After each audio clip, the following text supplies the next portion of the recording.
Hello everyone, कैसे हैं आप सब। आज मैं एक्सप्लेन करने वाली हूँ सिंड्रेला शेफ ड्रामा की एपिसोड 2।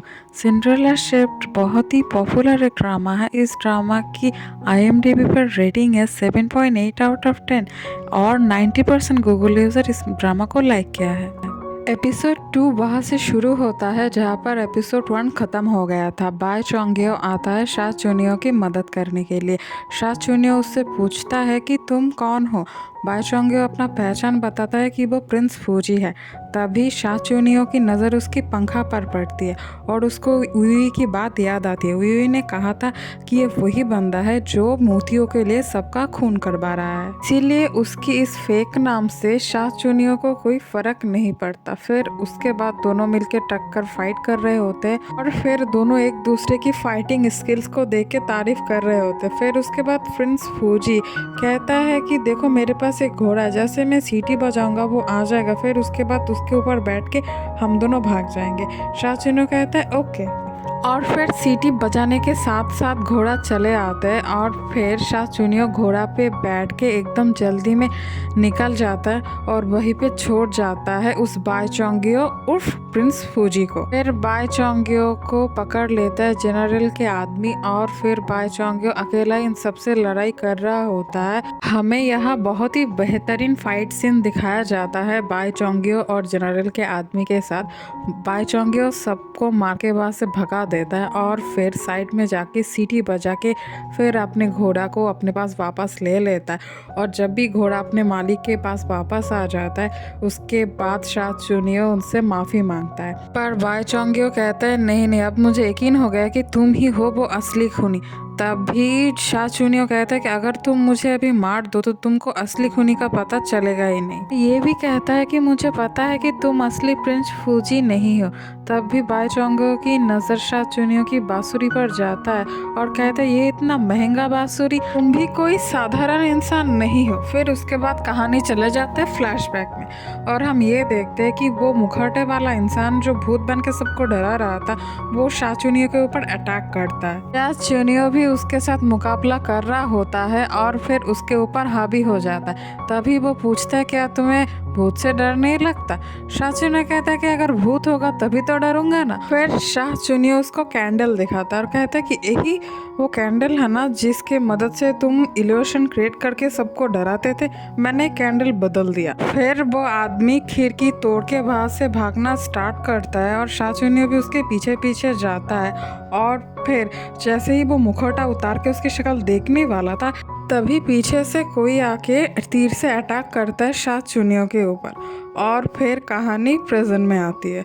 और फिर शा चुनियो अपने हाथों का निशान दिखाता है और बाय चोंग्यो को कहता है कि ये निशान तभी बना जब मैं उससे फाइट कर रहा था, और साथ ही साथ उसको ये भी बता देता है कि मुझे पता है कि तुम असली प्रिंस फूजी नहीं बल्कि कोई और ही हो। तब बाय चोंग्यो हंसते हुए कहता है कि ठीक है, चलो कहीं बैठते हैं, लंच करते हैं और फिर बाकी का बात वहाँ करेंगे। और तभी एंट्री होती है याओयाओ की, इस कहानी की हीरोइन।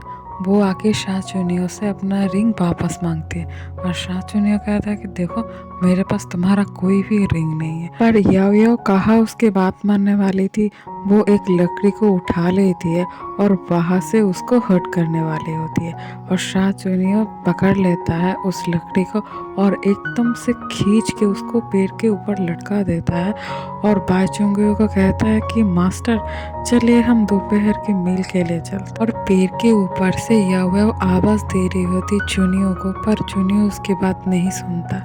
और फिर सीन शिफ्ट होता है रेस्टोरेंट की तरफ जहाँ पे शा चुनियो और बाय चोंग्यो लंच करने के लिए आए थे। चुनियो अपना चेहरा छुपाने के लिए एक लंबे से हैट का सहारा लिया था और उनके पीछे पीछे याओयाओ भी चली आई थी और याओयाओ के साथ वहाँ पे एक बहुत ही बड़ा एक्सीडेंट हो जाता है, मतलब उसके कपड़े गंदे हो जाते हैं और वेटर उनसे जब माफ़ी मांगता है याओयाओ उसे माफ़ कर देती है और अपने जहरीले मशरूम को वहाँ पे छुपा के चली जाती है।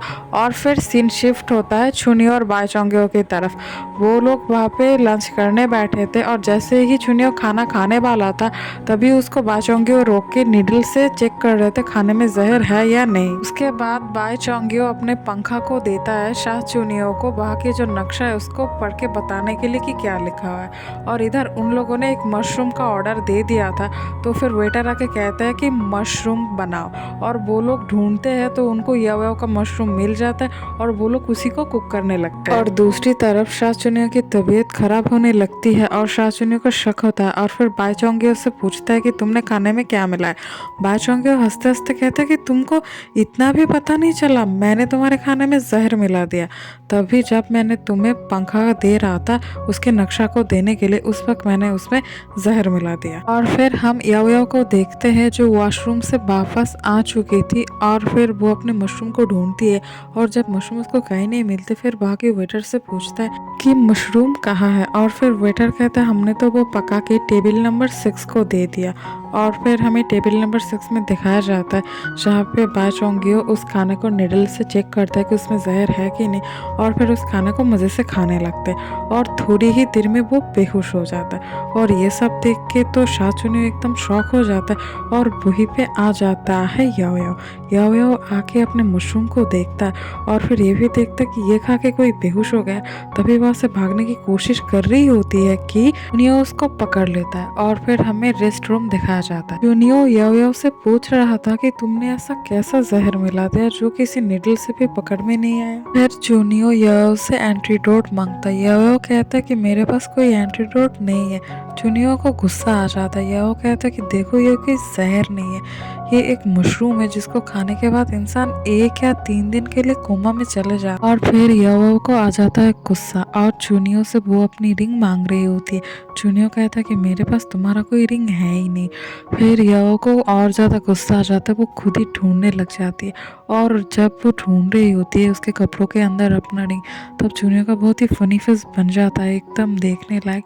और फिर ढूंढ के वो अपना रिंग वापस हासिल कर लेती है और कहती है कि ये रहा मेरा रिंग। और इस रिंग को देखते ही चुनियो को सब कुछ समझ में आ जाता है। चुनियो कहता है अच्छा इस रिंग के लिए तो तुम मुझे मारने वाली थी, ये रिंग मुझे वापस करो। और सुनो तुम्हें ये रिंग तभी मिलेगी जब मेरा मास्टर को होश में आएगा। फिर कुछ समय के बाद का सीन दिखाया जाता है जहाँ पे याओ बाई चोंगियो को दवाई पिला रही थी। उसके बाद शाह चुनियो याओ से पूछता है कि मेरे मास्टर को होश कब आएगा। याओ कहते कि देखो ये कोई एंटीडोट नहीं है, ये तो वो दवाई है, इससे उनकी तबीयत जब खराब हो जाएगी पेट क्लियर होने के साथ साथ ही उनको होश आ जाएगा। फिर दोनों कमरे की दूसरी तरफ चले जाते हैं और शाह चुनियो याओ के बैग से एक और दवाई निकालता है, मतलब उसको मिलता है और इसको देख के उसको पता चल जाता है कि ये दवाई उसके लिए है। फिर वो मन ही मन में सोचता है कि मैंने इस लड़की को इतना परेशान किया फिर भी ये लड़की मेरे लिए सोच रही है। और फिर वो लड़की मतलब याओ उसको कहती है कि देखो टेंशन मत लो, तुम बस अपना कपड़ा उतारो और मैं तुम्हें ये दवाई लगा दूंगी। फिर चुनियो अपना कपड़ा उतारता भी है पर जैसे ही वो अपना पीठ दिखाता है और निशान वाला, चुनियो इतना ज़्यादा हैंडसम था कि याओ की एकदम हालत ख़राब हो जाती है, मतलब वो एकदम से शॉक हो जाते हैं। फिर भी वो खुद को संभाल के जैसे ही उसके पीठ को टच करने वाला होता है वैसे ही चुनियो कपड़े पहन लेता और कहता है कि माफ़ करना पर मेरे मुताबिक अनमैरिड लड़का लड़की को एक दूसरे के सामने बिना कपड़ों के नहीं रहना चाहिए। उसके बाद कमरे की दूसरी तरफ से आवाज़ आता है तो याओ और चुनियो जाता है बाई चोंगियो को देखने के लिए। और फिर उनको बेहोश देखते ही चुनियो याओ से पूछता है कि इनको होश कब आएगा। याओ कहता है कि मुझे नहीं पता। फिर चुनियो ये कहता है ठीक है फिर मुझे घोस्ट मार्केट जाना पड़ेगा लक खरीदने के लिए। याओ थोड़ी देर के लिए शॉक हो जाती है पर उसके बाद हमें नेक्स्ट सीन दिखाया जाता है घोस्ट मार्केट की और वहीं पे वो दोनों एक छोटी सी बच्ची की तरफ जाता है और वो उस बच्ची से पूछता है कि हमें इस मार्केट में जाना है, इस मार्केट को खोलने के लिए कितना वक्त लगेगा। तो वो बच्ची यही कहती है कि कुछ नहीं बस आधा घंटा में ही ये मार्केट खोलने वाली है। और फिर उस बच्चे को थोड़ा सा पैसे दे के मार्केट में घुसने के लिए टिकट खरीद लेता है। तभी एक लड़के की पीठ देख के जाना पहचाना सा लगता है और वहीं पे बाई चोंग्यो भी आ जाता है। बाई चोंग्यो को देख याओ तो बहुत ही ज़्यादा खुश हो जाती है और याओ फिर जुनियो से अपना रिंग वापस मांगने लगती है। पर जुनियो उसको इग्नोर करके बाई चोंग्यो के पास आता है और कहता है कि बिग ब्रदर, क्या आपको भी उसकी पीठ देख के ऐसा लगा कि हम दोनों उस लड़के को पहले भी कहीं देखे? और फिर वो छोटी सी बच्ची वहाँ पे आ जाती है और दोनों को एक पर्ची थमाता है। उस पर्ची पे ये लिखा हुआ था कि 1000 पुराना थी। और फिर सीन वहाँ से शिफ्ट होता है उस पीठ वाली लड़की की तरफ और फिर हम उस लड़की को देखते हैं कि वो एक आदमी से मिलने आई होती है और फिर वहीं पे उस आदमी के साथ मोतियों के बारे में बात कर रहा होता है और कुछ टाइम के बाद वो अपने फेस से मास्क हटा लेता है और फिर हमें पता चलता है कि ये वही लड़की है जिसने मरने का ढोंग किया था मोतियों के लिए। और फिर वो आदमी उससे मोती मांगते, जब वो दे नहीं पाती उसको मारने की कोशिश कर रहा था और तभी वहाँ पे आ जाता है बा चोंग्यो और बा चोंग्यो आने के बाद अपने हाथ पंखा से उस आदमी की मर्डर कर देता है और जैसे ही उस आदमी की मौत हो जाती है वहाँ पे याओ भी चले आती है और याओ उस बंदे को मरता हुआ देख के एकदम डर जाती है और वहीं से भागने लगती है क्योंकि ये बात उसके लिए बहुत बड़ी थी। वो हमारे टाइम से बिलोंग करती थी ना याओ, तो इसीलिए उसके सामने किसी का खून हो गया ये उसके लिए बहुत ही बड़ी बात थी।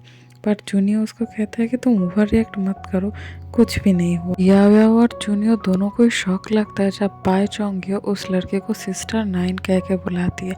एक्चुअली वो लड़की बाई चोंग्यो की 9 नंबर सिस्टर थी।